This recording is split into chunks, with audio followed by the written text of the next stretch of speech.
Hey everyone, so this story is a sequel to another video I did called These Are the Rules to Follow to Survive the Line. So I'll leave a link to that in the pinned comment and description so you can listen to it if you haven't heard it yet.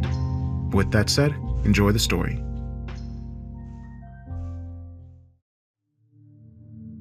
I don't know how long I was held in my watery prison. A month, a year, a decade? There was no way for me to measure time. 2 years before my death, I committed a terrible crime, and now I was suffering an ironic punishment, courtesy of the demon being who controlled this hellish realm. I'd been subjected to their twisted test, but the results were inconceivable. And so, I'd been sent here to a sealed car at the bottom of a dark lake, left to rot while they considered my fate. I'd done everything I could think of to escape this hell, kicking against the windshield until my legs ached, attempting to tear through the upholstery on the back seat and trying to dismantle the car's interior with my bare hands. I worked frantically for hours until my hands were raw and bloody, but then I blinked, and everything was back to the way it was. I tried to end it all on a couple of occasions, smashing my head against the dashboard as I sought to crack my skull open, but it didn't matter how severely I injured myself. The same thing happened every time. I could not die. And whenever I regained consciousness, all my injuries were miraculously healed. They say hell is other people, but for me it was the tedium and loneliness. In the end, I gave up on all attempts at suicide or escape, and all I had was my thoughts. I don't know how long it took for my sanity to go. I would stare into the dark waters for hours or even days on end, and I started to see things. Hideous monsters swimming along the bottom of the lake, glaring at me through the darkness with predatory eyes, and hungrily anticipating any opportunity to devour my flesh. There were times I would have gladly allowed the beast to end me, but the glass between us was impenetrable. Other times, I swore I got a glimpse of something in my rear mirror, jumping at the sight of a ghostly face in the back seat. Sometimes it was my ex-girlfriend, Sally. Other times my victim Milo, and on occasion I saw the dark-suited demon who had banished me here, an entity with swirling, vortex-like eyes who scared me more than any other horror. Was I going mad, or were the demons just messing with me? I couldn't tell, and ultimately I hardly even cared. All I wanted was for this hell to end, but as time passed, I began to lose hope, fearing that the demons had forgotten about me, and I'd be trapped here for all eternity. Therefore, I can't tell you the shock I experienced when, with the mere blink of an eye, I was transported to another place. My heart jumped when I looked through the cracked windshield and saw the road ahead. I was still in my car, but the vehicle was no longer at the bottom of that cursed lake. Instead, the car was on an abandoned, narrow road at night, surrounded by darkened forest on either side, with the only illumination coming from the vehicle's headlights. I panicked, fearing I would drive off the road and into a tree, but nothing happened when I grabbed hold of the steering wheel and put my foot down on the brake. I had no control over the vehicle, which appeared to be self-driving. Taking a deep breath, I sat back in my seat and observed my new environment, realizing I was entirely helpless and at the whim of whatever hellish entity had me in their grasp.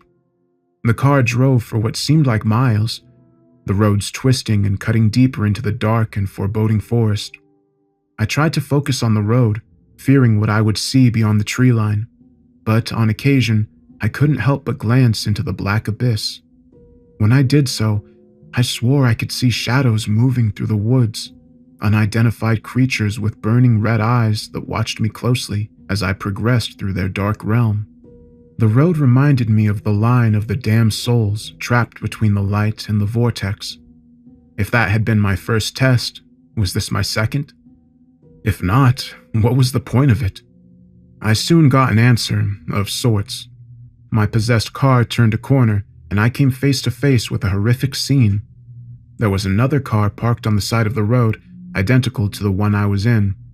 That's not to say it was the same make and model, but rather an exact carbon copy, right down to the cracked windshield and dent in the hood. My jaw dropped as my headlights illuminated two darkened figures at the rear of the parked vehicle, loading what was clearly a body into the trunk. The first was my doppelganger, an exact double, at first glance at least, and the second was Sally, my ex-girlfriend and accomplice in this crime. I was revisiting my worst moment, the night I killed Milo in a drunken hit-and-run and conspired with Sally to make his body disappear. I continued watching the ghoulish reenactment play out as my vehicle drove past the crash site. My doppelganger and the copy of Sally ignored my car until the last second, when they looked up and met my gaze, their eyes jet black like those of a shark. I turned away in shocked horror, focusing on the road as my car kept on driving. I couldn't look back, but this leg of my journey was almost complete. The forest on the right-hand side of the road gave way to a body of dark water, one which I recognized all too well. My heart sank as I feared the puppet masters would send me back to the lake's bottom, but this wasn't what happened. I spotted a boathouse by the lake's side, with a dim light emanating from within the wooden structure, and suddenly the car came to a stop by the side of the road about 20 or 30 yards short of the boathouse. I heard a soft click and was astonished to realize the car's doors were now unlocked. I couldn't quite believe that they were releasing me from my prison, and a part of me feared a trick. I wanted time to consider my next move, but the solution quickly deteriorated. I saw movement out of the corner of my eye, turning my head in time to see a large humanoid creature launching itself from the top branches of a tree, unveiling a large pair of wings as it screeched loudly and took flight. The shadowy monster disappeared from my line of sight for a moment, but then there was a heavy crash on the top of my car as the creature landed. I screamed as the winged beast shrieked in excitement and started clawing at the roof. The creature was powerful, and its claws were more than capable of cutting through metal. I knew it wouldn't be long before it broke through, and I only had one chance. Opening the driver's door with a shaky hand, I jumped out of the vehicle and started to run. I shouldn't have looked back over my shoulder, but couldn't help myself. The beast was a winged, gargoyle-like creature with an impressive wingspan, large and pointed ears, and burning demonic eyes. It continued to claw at the car's roof for a moment, unaware that I had already escaped. But the beast soon realized its mistake, wailing like a banshee as it shot me a murderous glare, unveiling its wings and taking off. I kept on running, sprinting as fast as my legs would carry me. There was only one place I could go, the boathouse. I didn't think I'd make it, but somehow I covered the distance whilst the screaming beast raced towards me. I saw the door of the boathouse lying open and made straight for it, leaping the last few yards as the gargoyle descended, its claws only inches from my back. I landed heavily on the hardwood floor, darting up and slamming the door shut behind me. I didn't expect this to stop the beast, but to my astonishment, I watched through the door's portal-type window as the wailing gargoyle withdrew, flapping its wings as it retreated back towards the treetops. Breathing a deep sigh of relief, I turned around to face a fresh horror as I surveyed my surroundings. The interior of the boathouse took on the form of a rundown dive bar, complete with sawdust on the floor and the stench of spilt alcohol and something much fouler. It was dark and dilapidated inside of the bar, and this certainly wasn't the type of venue I would have frequented during my drinking days. Nevertheless, the unpleasant interior of the bar room didn't concern me, at least not as much as the terrifying figure standing behind the bar. I stood frozen in awestruck horror as I observed the demonic entity casually cleaning glasses behind a blood-red counter and with a bar stacked with label-less green bottles. He looked up when he saw me, his impossible, vortex-like eyes placing me in a trance as I found myself under his dark spell. He formed his lips into a smile of sorts, although it certainly didn't put me at ease. "Ah, Joshua, I'm so glad you could make it. You must be thirsty after your journey. Let me offer you a drink.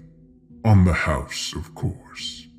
I was puzzled by the Shadow Man's words and unconvinced by his supposedly amicable welcome.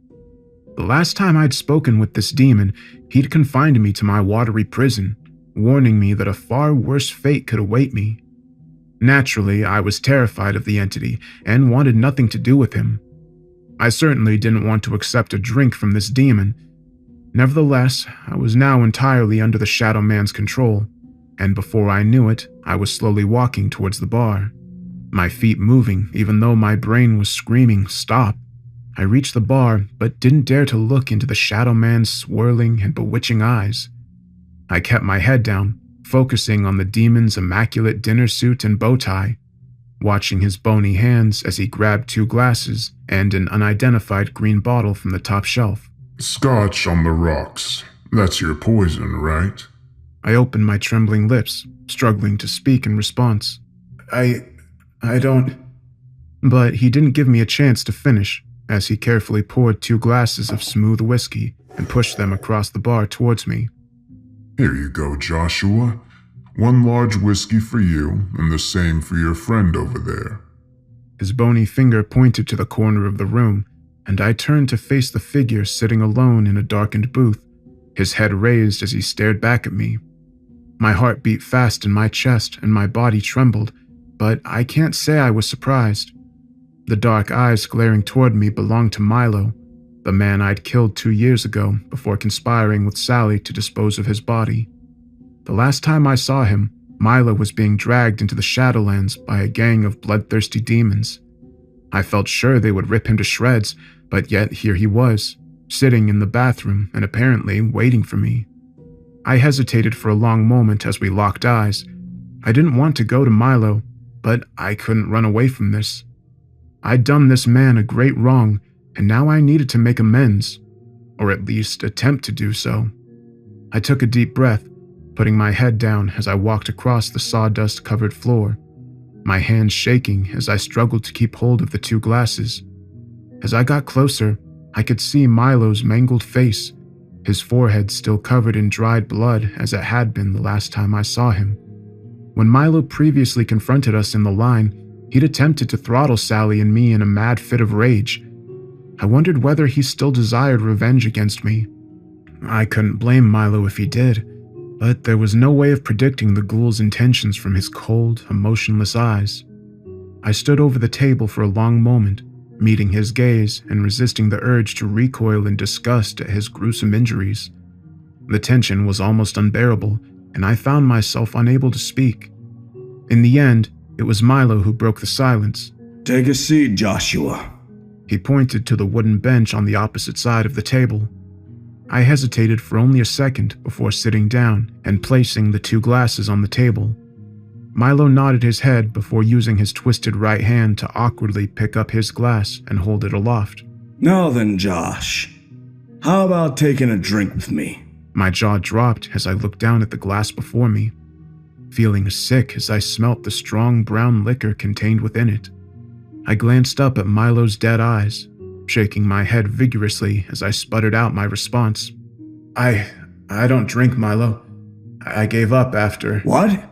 You gave up the booze after killing me while drink driving? Well, that hardly matters now, does it?" I broke eye contact with the ghoul, struggling to control my emotions as I continued staring at the glass. I can't." "I'm afraid I must insist, Joshua." I looked up and saw his pale and emaciated face twisted up in anger. I knew from the previous experience how quickly Milo could lose his temper, and so submitted to his wishes, grasping my glass with a shaking hand and raising it up to meet that of my unlikely companion. "Cheers!" Milo exclaimed more amicably as he clinked his glass against mine. I watched as he downed his drink, pouring it down the gaping black hole that was his mouth. I paused for a second before following suit, coughing as the hard liquor forced its way down my throat. But then something extraordinary occurred. I felt a raw energy flowing through my veins, a burst of adrenaline which cut through my dread and gave me a renewed confidence and hope. And then I looked across the table and saw Milo transformed. He was no longer a mangled, walking corpse. Instead, Milo was restored to his former self, the young, vibrant man he'd been before the accident and his untimely death. I was astonished and once again left speechless, but Milo simply smiled and shot me a wink as he said, "I think it's high time we had a heart-to-heart, don't you, Josh?" I nodded my head vigorously as tears welled up in my eyes. I really am so sorry, Milo. I whimpered emotionally. I knew how inadequate my apology was, but Milo's reaction surprised me. I know you're sorry, Joshua, but we're past that now. He sighed deeply, staring longingly at his now empty glass before continuing. I'm guessing you have a lot of questions, and you're not going to get any answers from him. He nodded over to the Shadow Man, who continued to wipe down glasses behind the bar, apparently disinterested in our conversation. You know what's happening here, Milo? I asked, feeling an unsettling sense of déjà vu as I did so. I believe I have the answers you need. He answered cryptically. He let that statement hang in the air for a moment. Meanwhile, I felt like my brain was on fire. I had so many questions, it was difficult to know where to start. So I returned to the events of our last meeting. I saw you die. The demons took you. Milo shot a sly half-smile before replying. I was already dead, remember? The demons can hurt us. They can rip you to pieces, but you always come back. You pass out from the pain, and when you regain consciousness, you're right back where you started. That's the true hell, Joshua. To know there's no peace. No final release from all the pain and the fear. He broke eye contact, looking down at his empty glass and perhaps wishing it would magically refill. His words chilled me, but I reckon Milo must be telling the truth. Still, there was so much I didn't understand. The line. I thought it was about salvation, about who makes it to paradise and who gets dragged to hell, but it wasn't that simple, was it? Milo raised his head, appearing thoughtful for a moment as he looked over at the bar. There was a lengthy pause before he eventually replied. It wasn't about salvation, but rather redemption. The purpose was to test us, to see how we'd react when backed against a wall. He turned to face me, a fiery intensity in his eyes as he spoke to me in a serious tone. You've got to understand something, Joshua. The three of us are tied together. Ever since you ran me down that night, our fates have been intertwined. We three were tested in the line, and we all fell short. I shook my head in confusion. Perhaps I'm not the brightest, but none of this made any sense to me. I can understand why Sally and I were punished, but why you, Milo? You were the wronged party. True, but my test was forgiveness, and I failed completely. I let hatred and a desire for revenge pollute my soul, and for that, I'm sorry.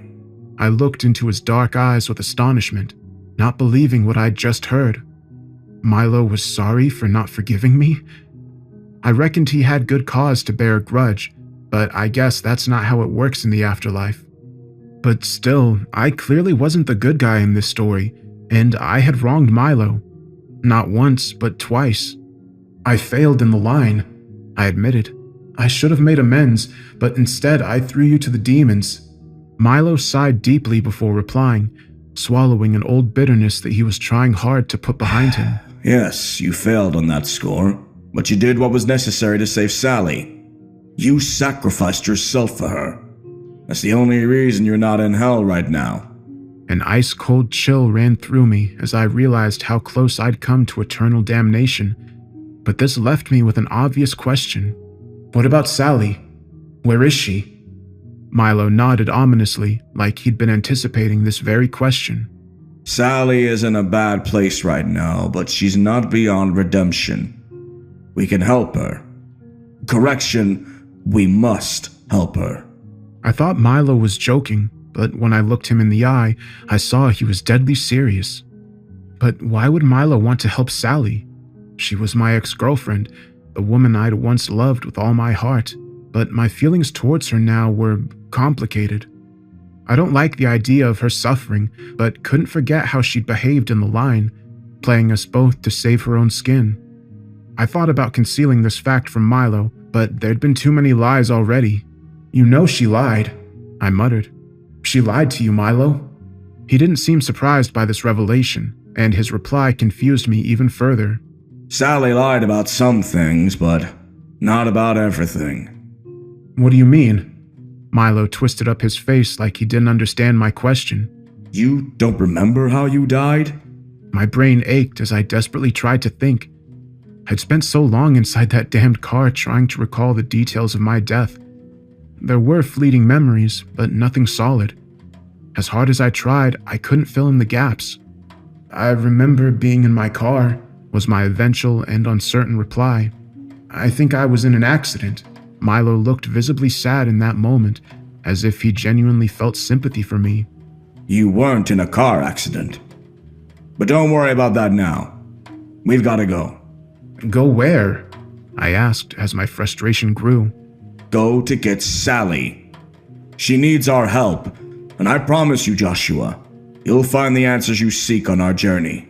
Suddenly, Milo stood up from his chair and started walking towards the bar, briefly turning his head to look upon me before he proceeded.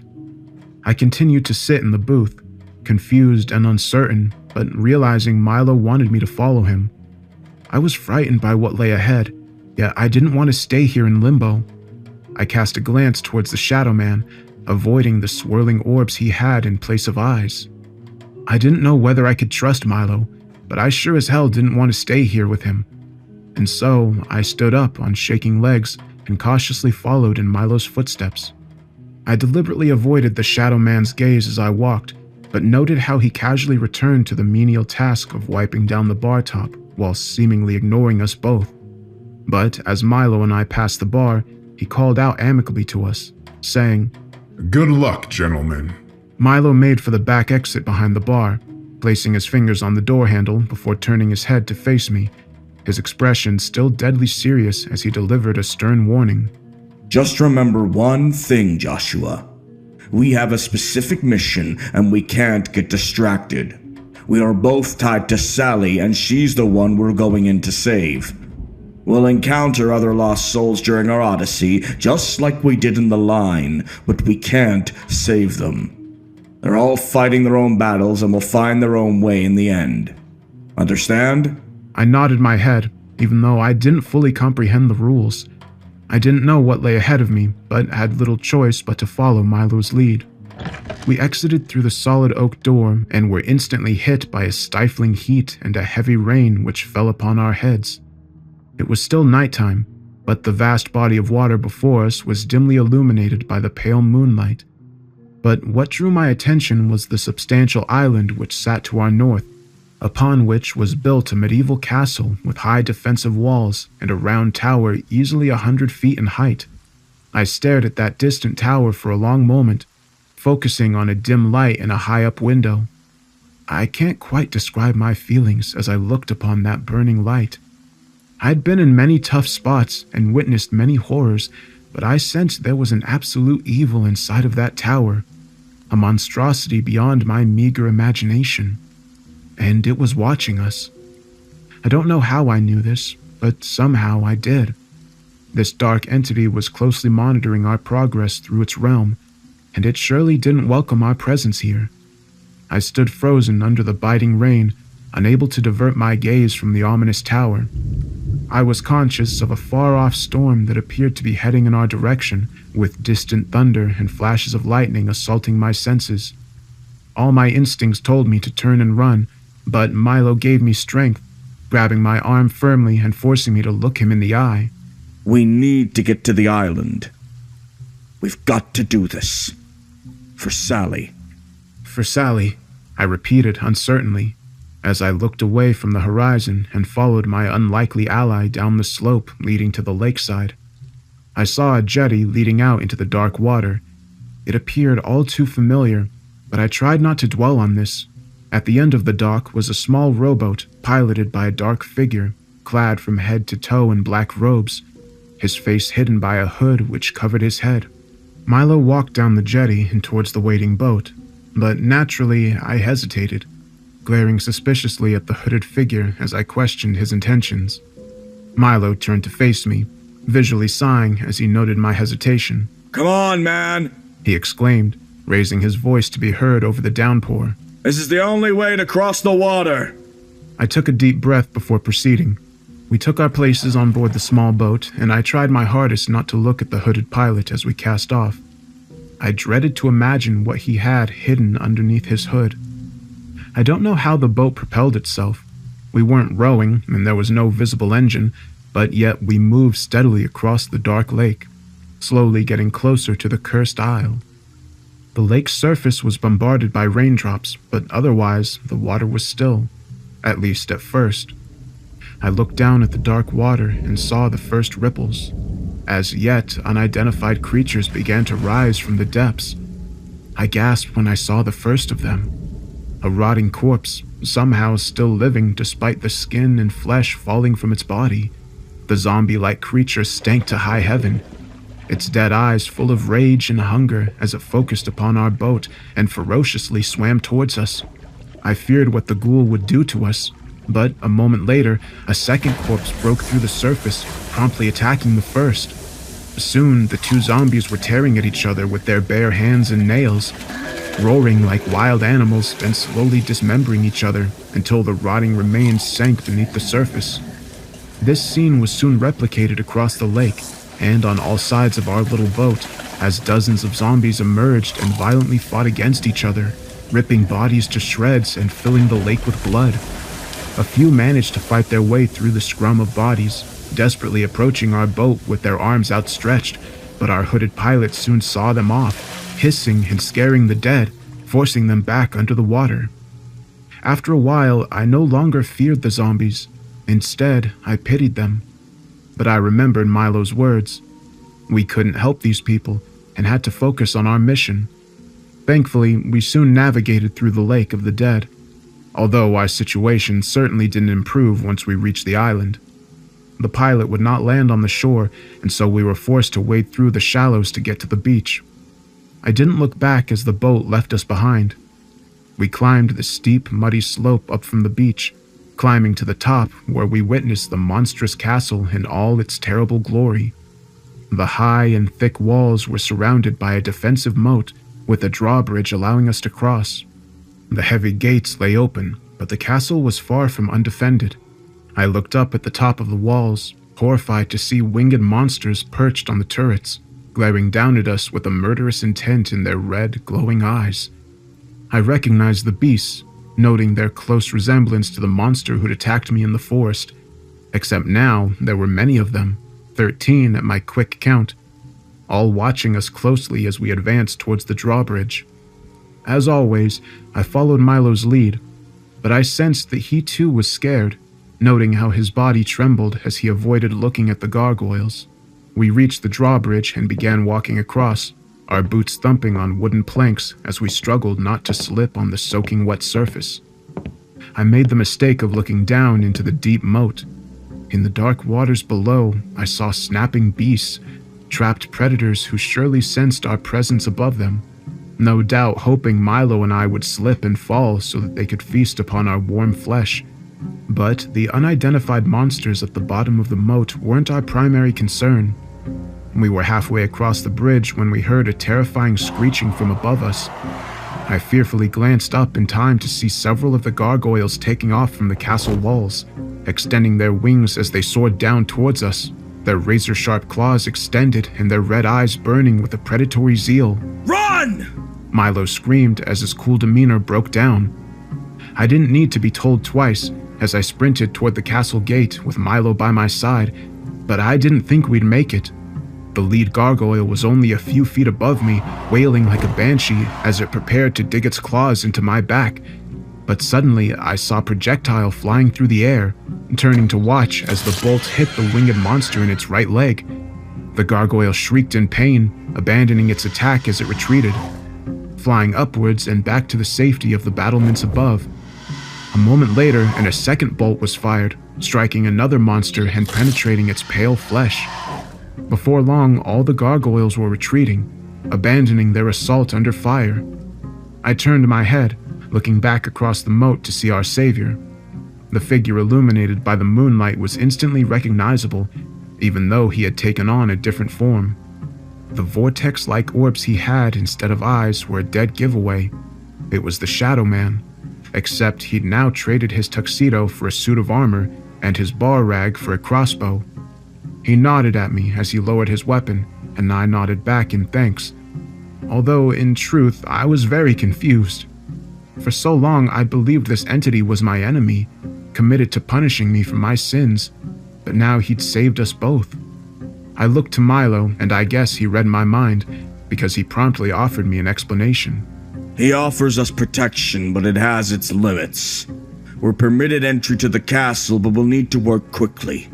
If we can't save Sally in time, all three of us will be trapped here forever.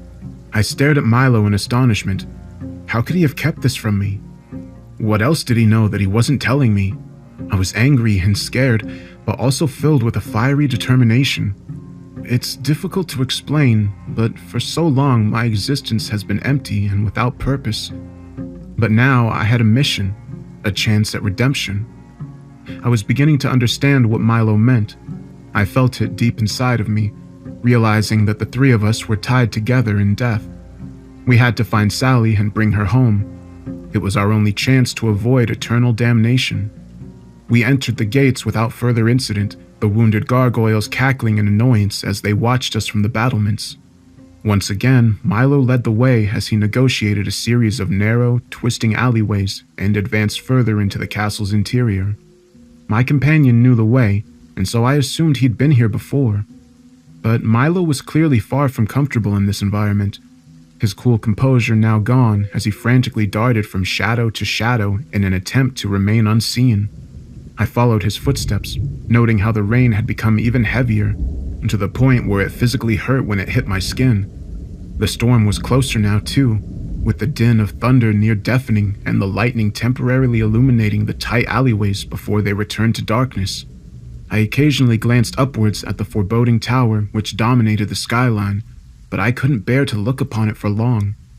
I could only hope that the evil which dwelled within was incapable of leaving, but the intensity of the weather and urgency of Milo's actions were concerning to say the least. But before long, we emerged into an avenue at the foot of the tower and witnessed a horrifying scene. As the rain poured down, a line of lost souls trudged grimly through the puddles, clad in soaked rags. Their feet were bare and bodies emaciated. All their heads were down, and not one of the damned souls spoke or even acknowledged our presence in their hell. There was an obvious difference between this and the one I'd previously experienced. All of the souls were moving constantly, albeit slowly, but they were literally going nowhere. The damned slowly walked the cobblestones of one side of the street before reaching the end of the cul-de-sac, at which point they turned around and walked down the other side, turning again before repeating the process. They were walking in a circle and seemed to have been doing so for a long time. The waterlogged cobblestone street was surrounded on three sides by stone houses with open, glassless windows. At the far end, dominating the entire avenue, was the round tower, home to God knows what. I shouldn't have done so, but I cracked my head upwards, looking to the flame burning on the top story of the tower. I only looked for a second, but observed a dark figure staring down at me. Its appearance was little more than a shadow set against a burning torch, but the mere sight of this entity provoked a chilling, primal terror deep within me. A fear which paralyzed me until Milo shook me back to reality, forcing me to look away. Don't do that! He screamed frantically, his eyes filled with something close to madness. Don't look at it! Not even for a moment! We joined the line, pushing in between two damned souls who did not object, but as we passed by the row of stone houses, we bore witness to the true horror. Inside each small stone house, visible and exposed through the open windows, were blood-stained torture chambers filled with screaming, moaning victims. I saw naked bodies strung up by chains, strapped down to racks, and forced into iron maidens and other vile torture devices. And the torturers were foul demons, snarling, pale-skinned humanoids with hateful eyes and sharp claws that they gleefully used to slice into flesh and bone, cutting deep into their screaming victims without even a hint of mercy. I looked into the bloodshot eyes of the torture victims and saw nothing but pain, fear, and madness. I thought about trying to help them, but knew I couldn't. Milo had been clear on this, and so I looked away, trying in vain to ignore the screams and the awful sound of claws cutting through flesh. We joined the grim procession under the heavy rain as the thunderstorm closed in around us. We walked around in a circle 5 times, my nerves on edge as I felt myself slip to the edge of madness. I wondered why the others continued this endless, pointless march, but then I discovered why. Suddenly, just in front of us, one of the damned collapsed, crying out as he dropped to his knees. I can't take it anymore! He screamed whilst looking up into the storm clouds, but there was no mercy in this realm. The line was held up behind him, but not for long. I saw a burst of movement in the corner of my eye, turning in time to see a demon reaching out through the open window and grabbing hold of the man, digging its claws deep into his flesh. No, please, God, no! The victim screamed, but it was over quickly. The demon dragged the screaming man, pulling him through the window and into the torture chamber, where he would surely join the other victims in eternal torment. Not a single soul in the line had attempted to save him. In fact, the damned didn't even react to his abduction. They simply walked on as if nothing had happened, trudging through the puddles with their heads down. At this point, I saw this place for the hell it was. The first line I'd walked was terrifying and violent, but there was still hope in that realm. Rightly or wrongly, those trapped there believed they could escape and reach a better place. But there was no hope in this line. Here, the damned walked in circles for all eternity without any chance of escape. They did so because the alternative was even worse. Those who fell would be dragged from the line and tortured by demons lurking inside the stone houses, subjected to pain and terror until madness overcame them. My heart sank and I felt sick to my stomach. I now knew what this place was, but didn't understand what we were doing here. I put my hand on Milo's shoulder, making him turn his head as I said into his ear, "What the hell is this? You said we were here for Sally." We are. Just wait. I was frustrated by yet another evasive answer, but trusted Milo nonetheless. It was on our 13th circle of the street that the door suddenly shot open. I saw the entrance at the far end of the avenue, noting how it was the only house on the street without windows, meaning we were unable to see whatever horrors occurred inside. I experienced a grim foreboding as we walked towards the dim candlelight coming from the tiny house. But on some level, I knew that my destiny lay on the other side of that door. Whatever horror was inside was something I needed to face. The room we entered seemed comfortable at first. I was relieved to find sanctuary from the deluge. The smell inside was musky, but a vast improvement on the stinking corpses from the lake. The walls were bare, but there was an open fire burning in the corner, and I savored the warmth it provided. But what little comfort I felt was short-lived, because what we saw inside of that small room shook me to my very core. I spotted Milo staring blankly at the far corner of the room and slowly turned to face in that direction. My jaw dropped when I saw the woman sitting in a rocking chair, swinging back and forth whilst cradling a sobbing baby. Not a newborn, but a toddler, aged about 1 or 1.5. I recognized the young woman straight away. It was Sally, the girl I'd once loved. I called out her name, but she did not respond. It was like she didn't even know we were there.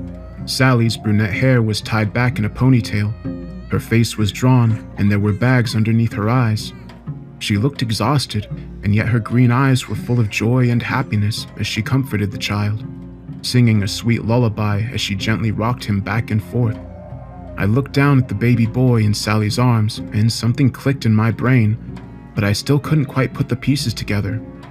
I was desperately trying to think, but then a heartbreaking tragedy unfolded in front of my eyes. In a matter of seconds, the toddler's face drained of all color. His skin turned pale and then gray before his tiny body dissolved into ash, literally falling apart in Sally's arms.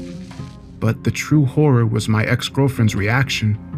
As Sally's world ended, she cried out the child's name as she collapsed to the floor. Kevin! My baby boy! What have they done to you? I saw the expression in her eyes turn from joy to devastation in a moment, and it was horrific. But what happened next was somehow even worse. In the blink of an eye, the previous scene was restored, as Kevin was brought back to life with Sally cradling him in her arms. She seemed to have no memory of the previous events, continuing to sing gently to the child while still ignoring the presence of Milo and me. But then the tragedy played out again, with Kevin disappearing into ash while Sally cried out in pain. It was clear she was trapped in an eternal loop.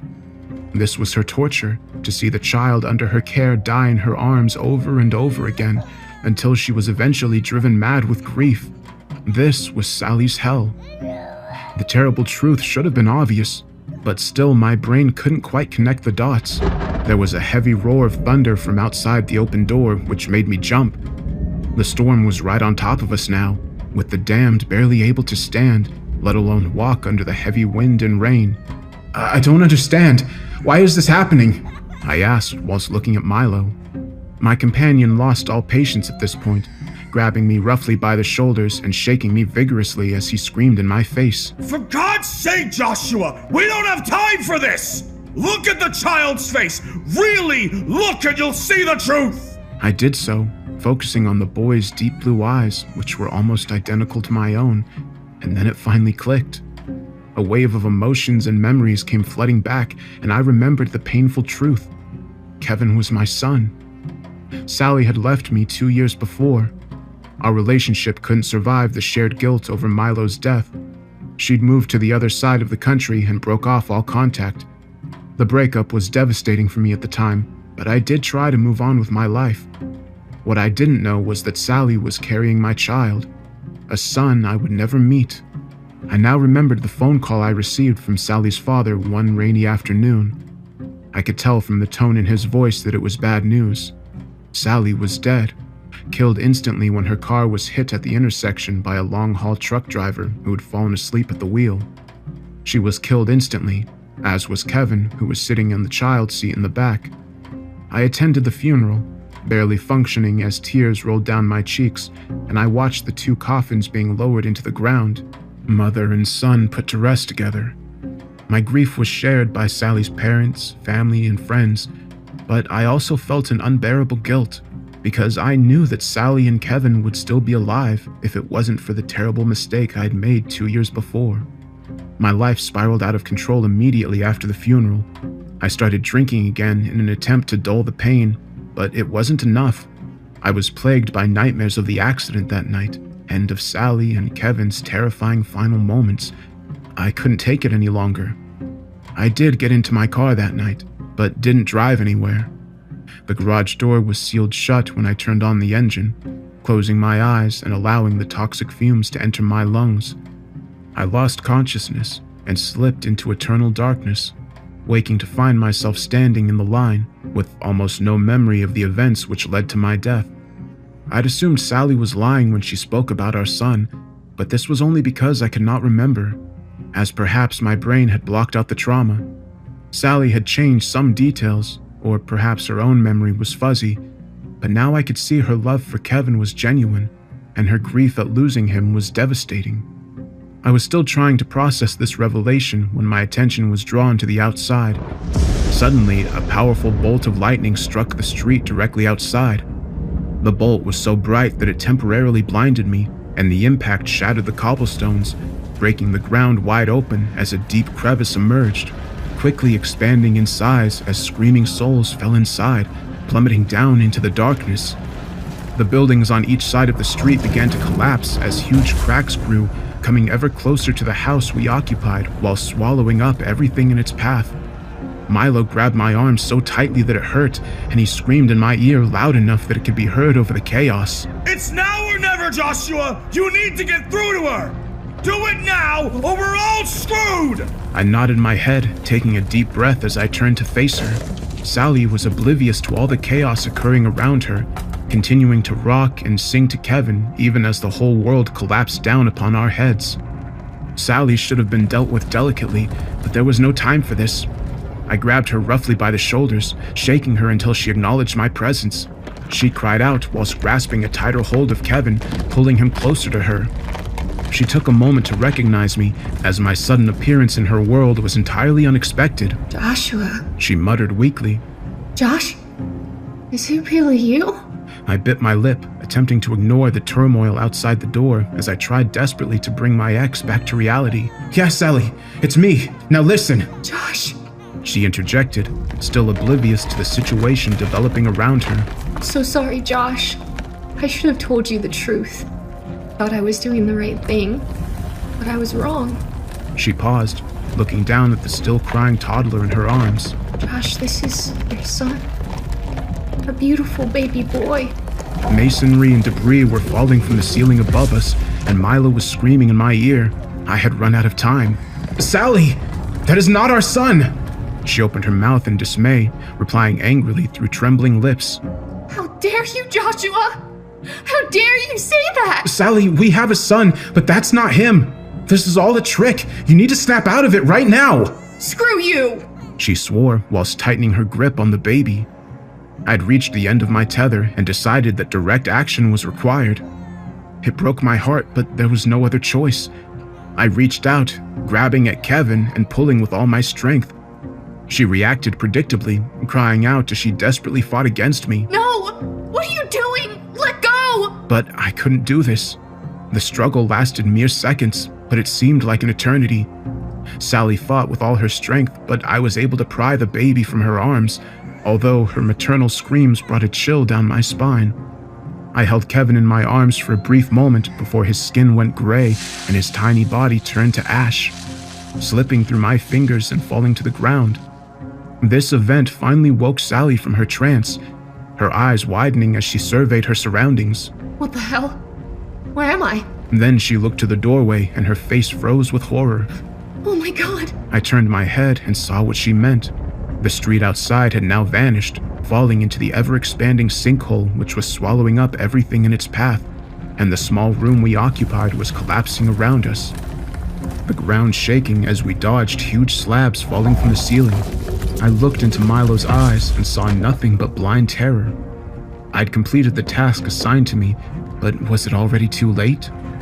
We all feared the worst as the storm raged and the earth cracked open, but suddenly I felt an intense heat on my back. Turning around, I saw a swirling vortex of blood red, identical to the one I'd been sucked into during my previous test. Thank God! Milo exclaimed as he darted forward, leaping into the portal without a second thought. I went to follow, knowing whatever lay on the far side was surely better than here, but when I glanced across at Sally, I saw she was frozen to the spot, staring into the vortex with terror in her eyes. I can't do this. "Yes, you can!" I shot back whilst grabbing hold of her hand and shooting her a reassuring smile. "We'll go together." She smiled back at me, and then we were running hand in hand, entering the vortex seconds before the ground collapsed. And then, darkness consumed us. We're in a different place now. Not heaven or hell, but another version of purgatory, where we must remain until our sins are absolved. This prison takes form of a run-down apartment block set in the middle of a dark, monster-riddled hellscape. We are sealed inside of the building, and so are reasonably safe.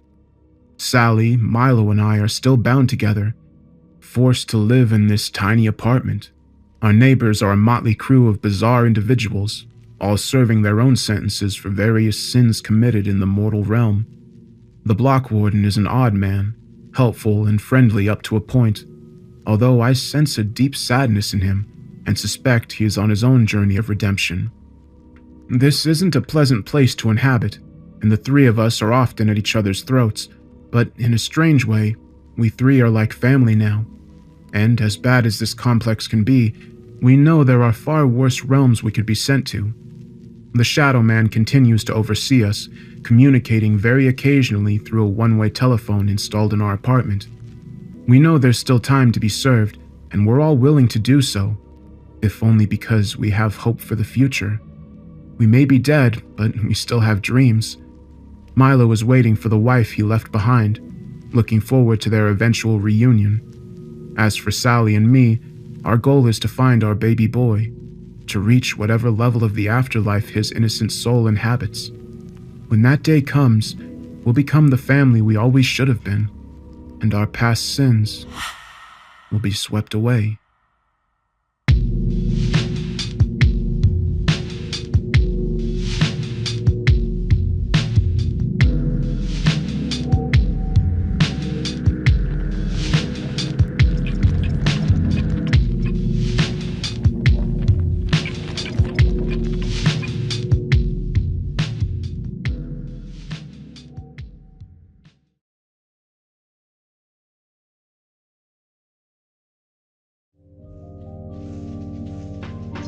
Alright, so I hope you enjoyed that story. I think this was a pretty good sequel to the other one. I really like I don't really know if it's a twist, but I like the reveal that Milo was there because he failed his own test and is trying to overcome it. Because I think that forgiveness is something that a lot of us don't think about when we think about things we'll be punished for, you know? The idea that not being able to forgive something or not being able to move past something is something you'll be punished for. I also like the reveal that they actually do have a kid, and then also how this story ties into another one that I've done called The Block Warden in a Hellish Realm, or something like that. I think that's the title. I don't have the list of stories in front of me right now, so that's just going off memory. But I'm pretty sure it's tied to it, because at the end they wind up in that apartment, and that apartment sounds very similar to the one from that story with the Block Warden. But yeah, I'm really curious to see what all you think of this story. I'll be in the comments like I normally am, and I hope you have a great weekend.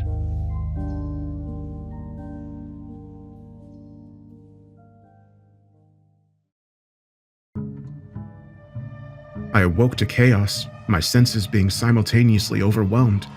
A light brighter than any sun temporarily blinded me, and my ears were filled with a deafening siren-like din. My body shot forward, and I instinctively prepared for a heavy collision, but I was pulled back into my seat, secured in place by a powerful magnetic force. The light